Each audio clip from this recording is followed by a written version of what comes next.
بسم اللہ الرحمن الرحیم۔ السلام علیکم ورحمۃ اللہ وبرکاتہ۔ اللہ تعالیٰ کے نزدیک چار پسندیدہ کلمات، آج یہ دعا میں اپنے دوستوں کو بتاؤں گا۔ اس سے پہلے ایک غریب فیملی کی ویڈیو آپ کے ساتھ شیئر کرنے جا رہا ہوں۔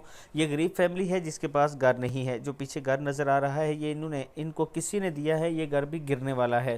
ان کے پاس جگہ موجود ہے، بس گھر بنانا ہے۔ آپ دوستوں سے تعاون کی اپیل ہے۔ یہ میرا واٹس ایپ نمبر، ایزی پیسہ اور جائز کیش بھی اسی نمبر پر موجود ہے۔ تو شروع کرتے ہیں آج کا لیسن۔ بسم اللہ الرحمن الرحیم۔ اللہ تعالیٰ کے نزدیک چار پسندیدہ کلمات۔ رسول اللہ صلی اللہ علیہ وآلہ وسلم نے ارشاد فرمایا، اللہ تعالیٰ کے نزدیک سب سے زیادہ پسندیدہ کلام چار ہے۔ بسم اللہ الرحمن الرحیم۔ پہلا، سبحان اللہ، الحمد للہ، لا الہ الا اللہ، اللہ اکبر۔ تم ان میں سے جس کلمے کو پہلے کہو کوئی حرج کی بات نہیں، یعنی یہ آگے پیچھے بھی کہہ سکتے ہیں آپ۔ یہ دعا صبح و شام پڑھ دیا کریں۔ السلام علیکم ورحمۃ اللہ وبرکاتہ۔